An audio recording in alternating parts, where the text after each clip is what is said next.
Just if fear was not a problem, failure was not a problem, Huh. what all would you go ahead and achieve in life? The question is, what do you want? If you ask most people, what do you want? Can you guess what they say? What they don't want.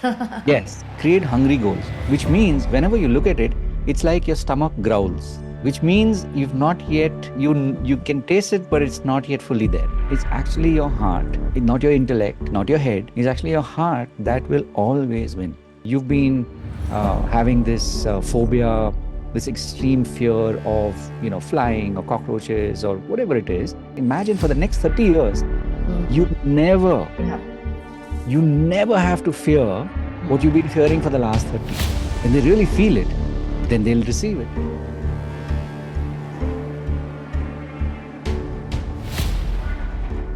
Hi everyone, how is everyone doing? Good afternoon from here. I'm Madhavi Lamba.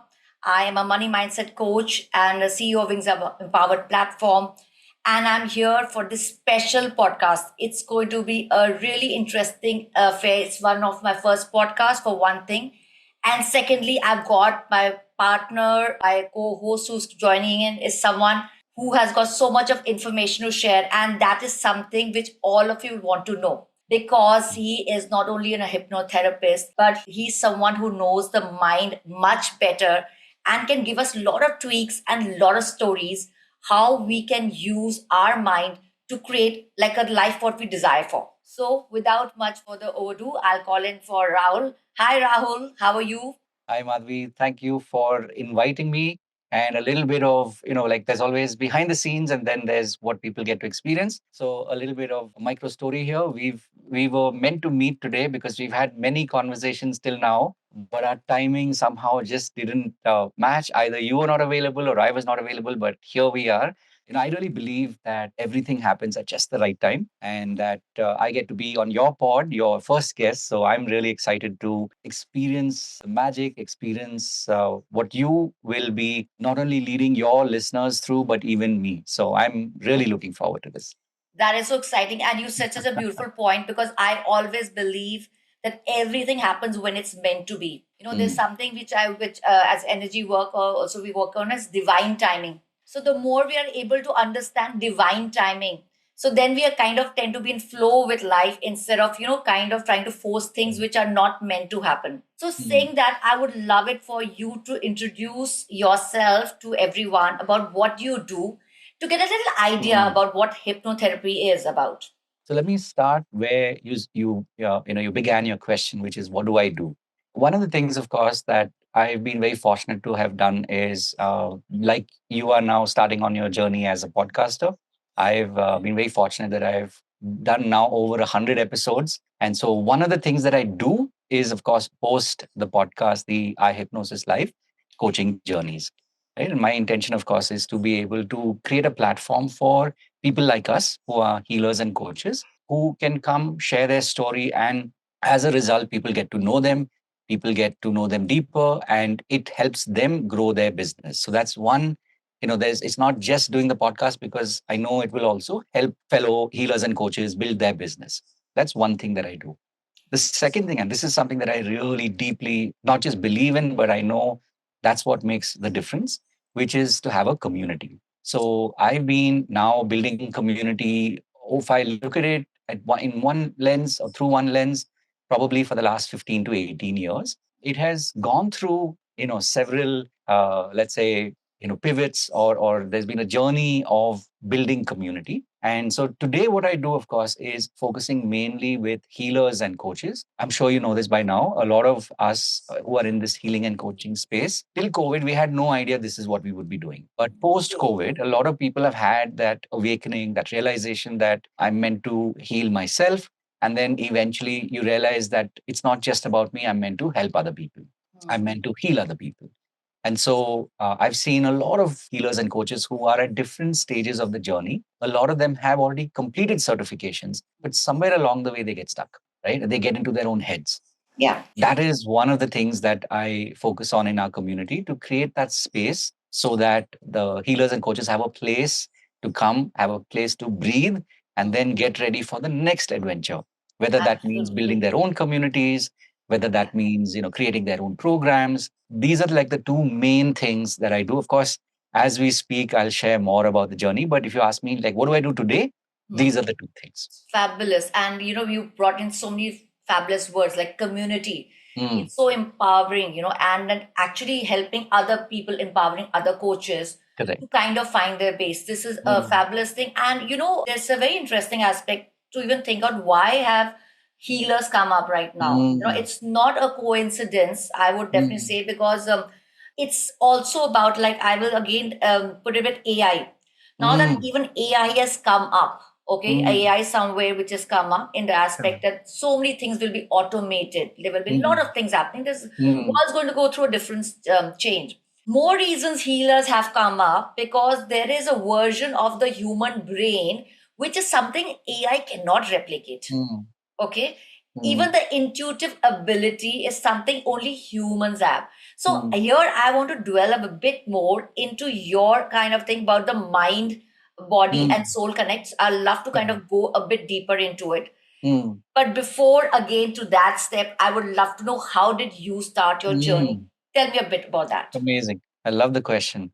So what I do today is, as you mentioned, by practice, by training, I'm a certified hypnotherapist, and my focus is on conversational hypnotherapy. So that is one aspect of what I do. Having said that, of course, over the last 15 to 18 years, I've also studied NLP or neuro linguistic programming extensively, not just in India with some of the best teachers, but also with the co founder of NLP, yes, Richard Bandler, Dr. Richard Bandler, all the way in the States. So I've literally gone to the head of the creation of these various forms that are there with the intention, of course, of learning this and over a period of time being able to implement it, being able to teach it to people.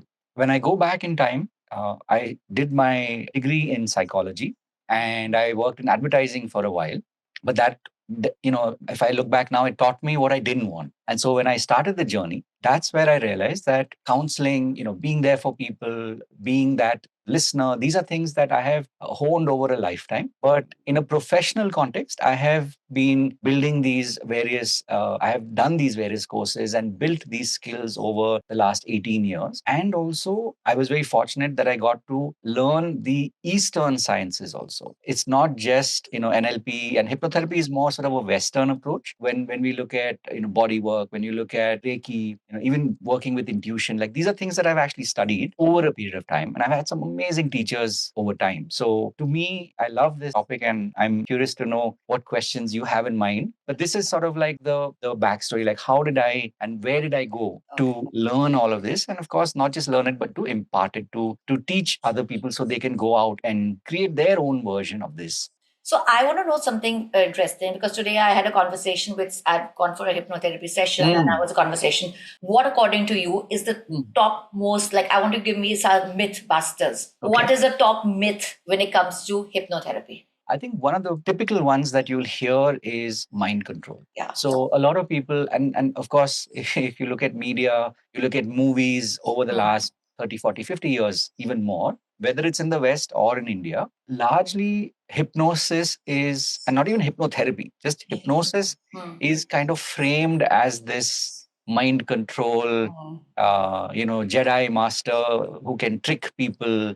So Yeah. there is that myth that people have. Now, Hmm. having said that, there is the flip side to it, which is the mind can be controlled, but largely it is controlled by us. Now, having said that, in the same breath, you talked about AI, we talk about the internet, you talk about knowledge. All of that can be used to hypnotize people. Yeah. I was talking about advertising briefly, right? I come from Yeah. an advertising background. All of that, in one sense, is hypnosis. Right. So Absolutely. when you keep seeing a color after a point, like if I had to ask you, like, if you think of your favorite bank, Hmm. right? I don't know if banks are favorite, but yes, money Hmm. is Hmm. definitely an aspect. So it's like, think of your favorite bank. Yeah. What color comes to mind? You'll Yeah. probably remember the logo and therefore the color.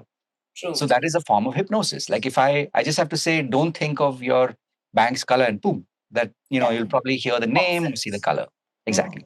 Yeah. So going back to your question, the myth is, of course, this thing about self-control or is about Hmm. being controlled. The second thing is that when we talk about hypnosis, it is like someone may believe that they cannot change.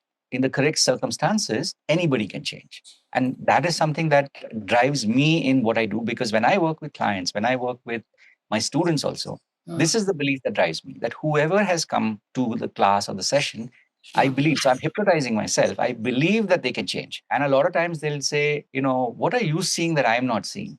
Right. But Yeah. eventually, maybe 3 months later, maybe 6 months later, they'll be like, now I understood, or now I understand what you were seeing. Myths of hypnosis, definitely mind control, manipulated. These are myths, but as we also say, in every myth, there is some element of truth. So I Yeah. won't completely dismiss it. So yeah. So very interesting to note. Nowadays there's a lot of talk of manifestation. Affirmations. So, like, what about affirmations? Affirmations is a part of hypnosis. What we are, they're basically, it's like a self. Yes. Like when we're doing it, it's like a self-suggestion, right? Yes, exactly. So tell me a bit more about that. What do you think about that? So I'll tell you two things here. And this is something I keep bringing up in my classes also. When we talk about affirmations, there are two camps. There are two teams. There's one team that believes head over heels in affirmations. Affirmations will change your life. Right? There's that one camp. Okay. There's the other camp that says it's all bunkum, it's all rubbish. The difference and the similarity is one thing, and just one thing. Can you guess what that is? It's what you believe in. Yeah. So let's say a more simpler way of saying it is it's feeling. Yeah, feeling. Oh, absolutely. Right? When you really feel, there's that Shah Rukh Khan line about kainat and that filmy line, right? True. So I don't want to butcher the line, but you get the point. Yeah, So absolutely. when we talk about affirmation, if you really believe it and you feel it when you're saying it, affirmations work. Yeah. If on the other hand, the typical one, when you say, if someone said, I'm a millionaire, but in the same breath or in the same thought, remembering their bank account, or let's say as a healer and a coach, they're like, I don't have any clients. The reality check. Yeah. So like reality literally kicks them into saying that this doesn't work. And that becomes their affirmation. True. Instead of saying I'm a millionaire, they're saying this doesn't work, this doesn't work, this doesn't work. True.